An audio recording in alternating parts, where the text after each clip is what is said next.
अस्सलाम वालेकुम।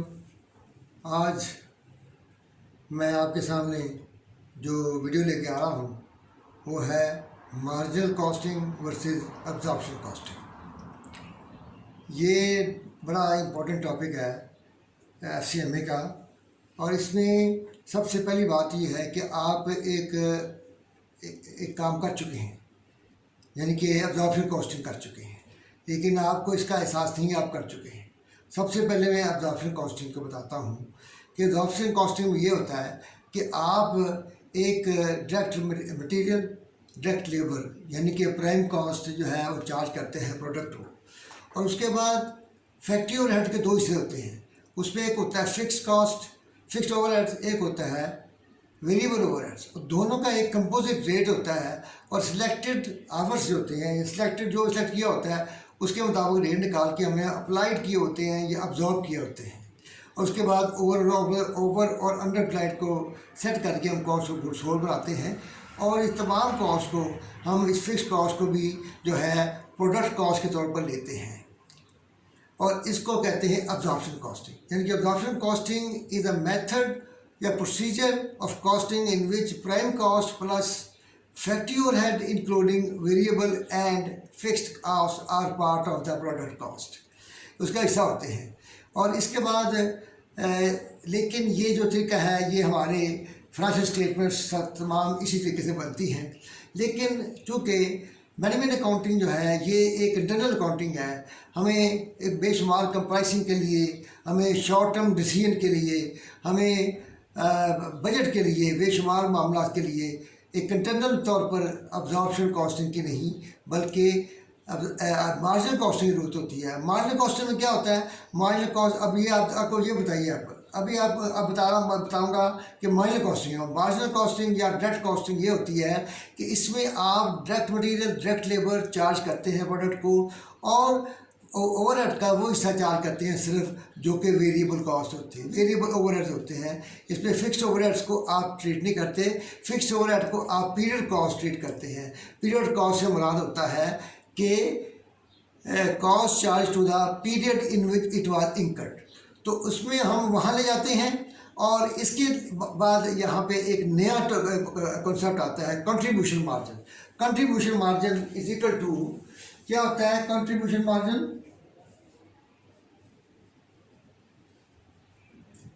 Sales minus all variable cost, ये होता है मार्जिन। और मैन्युफैक्चरिंग फिक्स्ड कॉस्ट और administrative and marketing fixed cost हम अलग लेते हैं। तो इसको समझने के लिए आपका मैं एक छोटा सा सवाल ऊपर लिखा हुआ है, और वो सवाल जो है जब आप हल करता हूँ आपके सामने मिसाल जिसकी, तो ये आपको सारी कुछ समझ आएगी कि ये देखें कि इसमें सेल जो है वो हम लेते हैं, सेल 10,000 यूनिट है, और 70 के हिसाब से ये रुपीज़ 7 लाख बनती है। और वेरिएबल कॉस्ट जो है वो 10,000 यूनिट्स,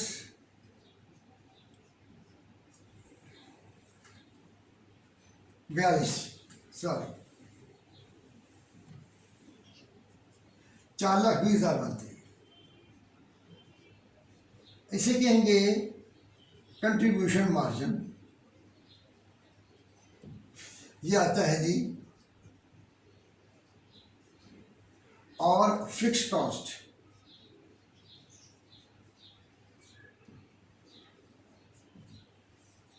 फिक्स्ड कॉस्ट वो है 1,75,000। जितनी भी फिक्स्ड कॉस्ट है सारी यहाँ पे, ये आपका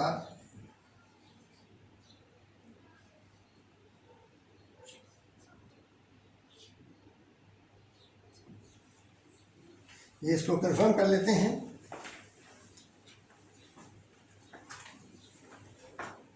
680 माइनस 175, 5,05,000। तो ये हमारा प्रॉफिट आया। तो ये है क्या है? Marginal costing. इसलिए हमने देखा कि हमने वेरिएबल कॉस्ट ली है। ये वेरिएबल कॉस्ट कौन सी है? Manufacturing variable cost. यानी कि डायरेक्ट लेबर, डायरेक्ट मटेरियल और वेरिएबल ओवरहेड्स, ये है वेरिएबल कॉस्ट। अभी यहाँ पे आगे जाके मज़ीद मैं आपको एक्सप्लेन करूँगा। ये कंट्रीब्यूशन मार्जिन क्या है, सेल माइनस और period cost, fixed manufacturing cost हो या फिक्स्ड एडमिन कॉस्ट हो, मार्केटिंग कॉस्ट हो, हम उसे पीरियड कॉस्ट ट्रीट करते हैं। तो इस तरीके से जो है ये है मार्जिनल कॉस्टिंग। लेकिन जो अब्जॉर्प्शन कॉस्टिंग होती है वहाँ पे हम फिक्स कॉस्ट को, फिक्स ओवरहेड्स को भी पार्ट ऑफ प्रोडक्ट कॉस्ट बनाते हैं, इसलिए ये फ़र्क है। तो ये हम इसलिए करते हैं कि इसलिए कि इससे हमें शॉर्ट टर्म ये जो ऑल कॉस्ट रिकवर करती है सेल प्राइस होती है, इसमें ये होता है long term. Short term decision लेने के लिए हमें वक़्त कोई चीज़ बेचनी होती है तो उसको हम चाहते हैं कि हम कंट्रीब्यूशन मार्जिन में बेच दें। अगर कंट्रीब्यूशन मार्जिन दे रहा है तो हमें प्रॉफिट है, ये हम आगे जाकर देखेंगे। तो ये हमें ब्रेक इवन पॉइंट बनाने में भी बड़ी हेल्पफुल है, हमें प्रॉफिट प्लानिंग करने के लिए हेल्पफुल है। तो इसलिए ये जो है इंटरनल मैनेजमेंट के लिए जो है डायरेक्ट कॉस्टिंग या मार्जिनल कॉस्टिंग ये बहुत ज़रूरी है। तो इसमें आप याद रखें कि हमारे में sale minus all variable cost is equal to contribution margin minus all fix cost, ये होता है इसका। और इसके लिए इन्वेंट्री जो है वो ये होती है कि इन्वेंट्री की कॉस्ट जो है उसमें 3 चीज़ें होती हैं, याद रखें। कौन कौन सी, डायरेक्ट मटेरियल, डायरेक्ट लेबर और वेरिएबल ओवरहेड्स ओनली, ठीक है जी, ये होते हैं। इसलिए इन्वेंट्री में मार्केटिंग और एडमिन कॉस्ट नहीं आएगी। और जब अब्जॉर्प्शन कॉस्टिंग होगी तो उसमें फिक्स कॉस्ट ओवरहेड्स की आ जाएगी। ये तमाम चीज़ें आप ध्यान में रखें। और आपको मैं इस सिलसिले में एक छोटा सा सवाल जो है आपकी किताब में है वो मैं आपको दिखाता हूँ।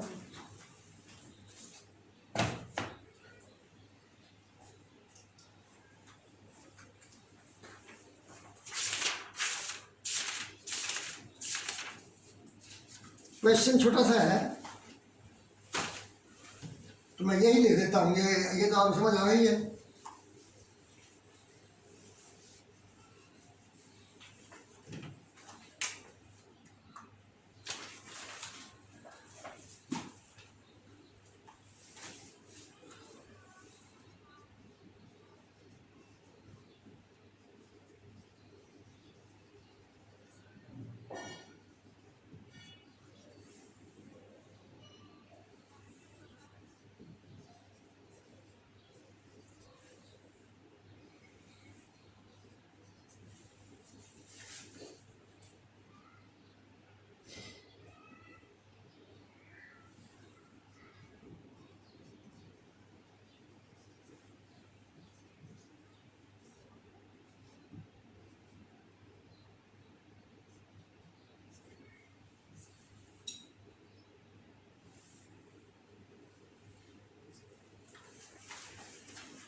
अब आपको वो कहता है कि ये आपके सामने एक सवाल है कि आप ये बताएं डायरेक्ट मटेरियल की यूनिट कॉस्ट 18 रुपये है, डायरेक्ट लेबर की यूनिट कॉस्ट 24 रुपये है और टोटल ओवरहेड्स की जो कॉस्ट है वो है 20 रुपये।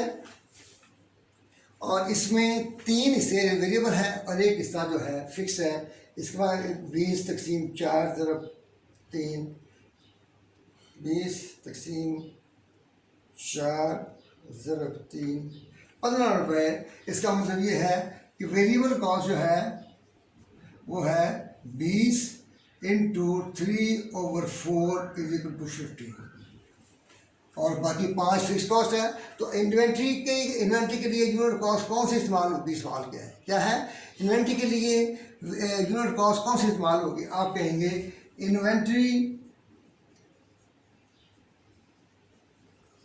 वेरिएबल कॉस्ट पर यूनिट, वो है जी डायरेक्ट मटेरियल,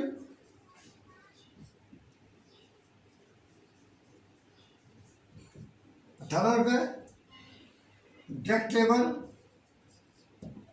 24 रुपये एंड वेरिएबल ओवरहेड्स 15 रुपये।